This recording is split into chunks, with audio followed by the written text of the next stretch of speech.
देख रहे हैं सुदर्शन न्यूज। नमस्कार, सुदर्शन न्यूज पर यूपी विशेष देख रहे हैं आप और मैं हूं आपके साथ वागीशा पांडे। यूपी की जेल नियमावली में बदलाव के बाद जेलों के अंदर बड़े पैमाने पर बदलाव देखने को मिल रहा है, जिसमें जेलों में बंद कैदियों के लिए स्वरोजगार के तमाम कार्यक्रम चलाए जा रहे हैं। साथ ही हथकरघा उद्योग को बढ़ावा दिया जा रहा है। 18 से 21 वर्ष के कैदियों के लिए जिलाधिकारी और पुलिस अधीक्षक ने स्थानीय विधायक के सहयोग से विशेष अभियान चलाया जा रहा है, जिसमें अपराधियों से समझौते कराकर रिहाई करने की मुहिम चलाई जा रही है। इसके साथ ही जेलों में बंद महिला बंदियों को रोजगार प्रशिक्षण दिया जा रहा है। बता दें कि कारागार मंत्री धर्मवीर प्रजापति लगातार प्रदेश के जेलों का औचक निरीक्षण कर रहे हैं, जिसमें अभी तक उन्होंने 23 जिलों का दौरा कर निरीक्षण के दौरान अनियमितता पाए जाने पर कार्रवाई करते हुए कई जेलर को सस्पेंड किया है। देखिए जेल मंत्री धर्मवीर प्रजापति से बातचीत की हमारे सहयोगी शैलेश शुक्ला ने।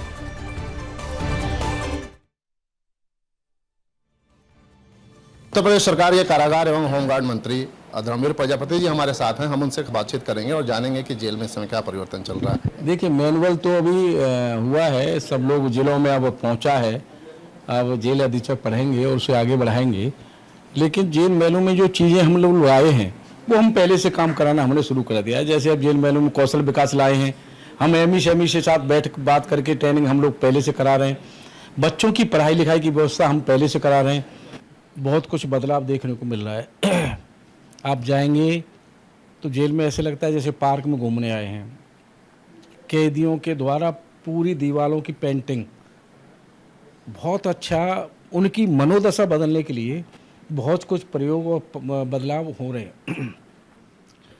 जैसे बुलंदशहर में 2 भाई, जब मैं गया तो 51,000 का चेक एक भाई को, 32,000 का चेक एक भाई को, उनका श्रम का दिया गया।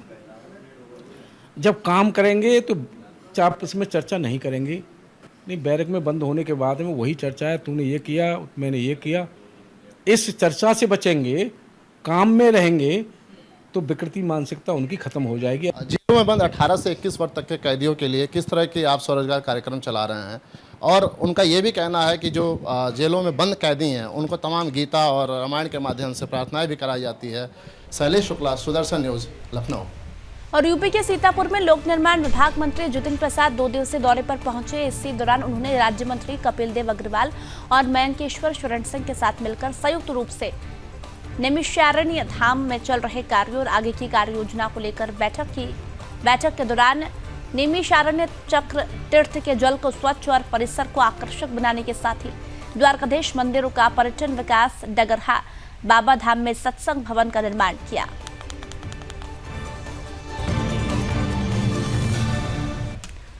और यूपी की पलिया में एक ही परिवार में 3 मौतें होने से पूरे इलाके में सनसनी फैल गई। दरअसल एक व्यक्ति ने अपने घर के कमरे में फांसी लगाकर आत्महत्या कर ली। वहीं दूसरी ओर पास के घर में मृतक की पत्नी के साथ उसके 10 साल के बच्चे का शव भी पुलिस ने बरामद किया। मौके पर पहुंची पुलिस ने शव को कब्जे में लेकर पोस्टमार्टम के लिए भेज दिया है और जांच जारी है।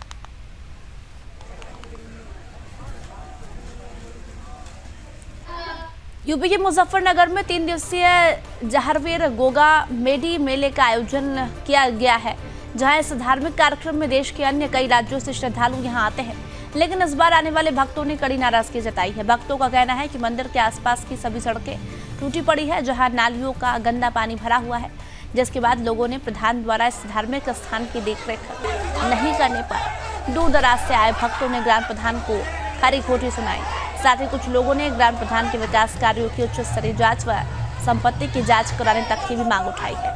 वहीं दूर दराज से आए श्रद्धालुओं ने क्या कुछ कहा वो भी सुन लेते हैं।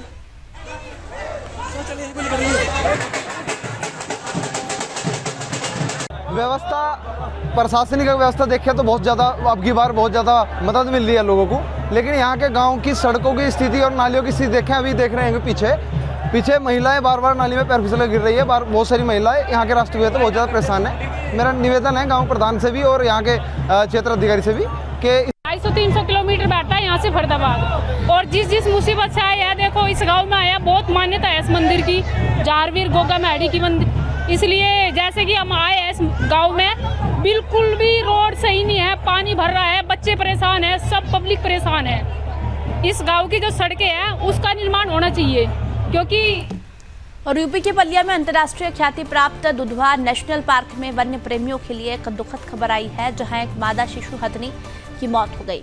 मादा हथनी 1.5 साल की उम्र में कर्नाटक से लाई गई थी, जिसके साथ 2 शिशु और भी थे, जिनकी देखरेख का सारा जिम्मा दुधवा नेशनल पार्क प्रशासन का था। वहीं मादा शिशु पिछले 3 महीने से बीमार चल रही थी, जिसके इलाज में लापरवाही बरतने से मादा शिशु हथनी की मौत हो गई।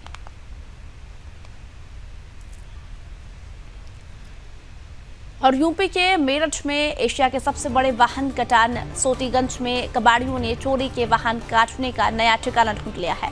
बता दें कि मेरठ के सोतीगंज बाजार बंद होने के बाद कबाड़ियों ने अब ठिकाने बदल लिए हैं। पुलिस को इनपुट मिला है कि मेरठ देहात में 12 कबाड़ी चोरी के वाहन काट रहे हैं, जिसको लेकर एसएसपी ने खरखौदा, किठौर, परीक्षितगढ़ समेत कई थानेदारों को जमकर फटकार लगाई। साथ ही चेतावनी देते हुए कहा है कि अगर कोई कबाड़ी वाहन काटते हुए पाया गया तो सख्त कार्रवाई की जाएगी।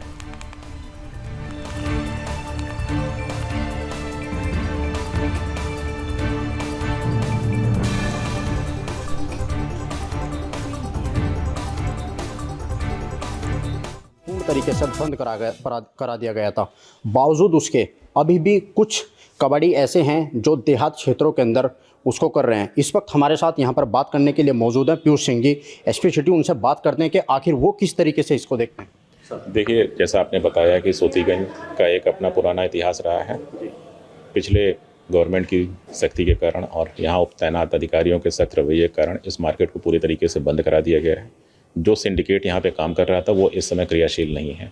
जैसा आपका कहना है कि इसको चोरी छिपे इधर उधर गांव देहात के क्षेत्रों में लोग कर रहे हैं, इस संबंध में जो भी सूचना प्राप्त होगी उस पर तत्काल कठोर कार्रवाई की जाएगी। अवैध रूप से गाड़ियों का कटान किसी भी दशा में अनुमन्य नहीं किया जाएगा। जितने भी कबाड़ी हैं उनको सख्त निर्देश दिए गए हैं और थाने के सभी संबंधित थानेदारों को भी सख्त निर्देश दिए गए हैं कि अगर किसी भी क्षेत्र के अंदर इस तरह का कोई कटान पाया जाता तो उन लोगों के खिलाफ सख्त कार्रवाई होगी। कैमरा पर्सन अतुल के साथ मनीष शर्मा, सुदर्शन न्यूज़। यूपी के हापुड़ में बजरंग दल अंकिता सिंह के साथ हुई घटना के विरोध में पीएम मोदी से गुहार लगाते नजर आ रहे हैं, जहां बजरंग दल ने पीएम मोदी के नाम थाना प्रभारी संभावली को ज्ञापन सौंपा है, जिसमें जिहादी शाहरुख को फांसी पर देने की मांग की है।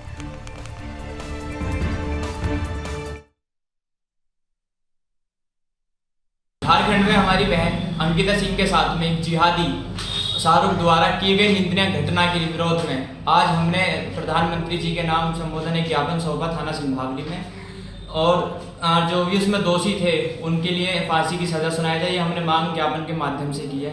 और मैं अपनी सभी हिंदू बहनों से एक बात कहना चाहता हूँ कि वो ऐसी मानसिकता वाले लोग जो जिहादी हैं, उसकी किसी भी प्रकार की उनके ऊपर कोई भी वो होता है तो उसकी सूचना तुरंत हिंदू संगठन किसी को भी दे या थाने पे दे अपने परिवार। और यूपी विशेष में फिलहाल इतना ही। आप देखते रहिए सुदर्शन न्यूज़। जय हिंद।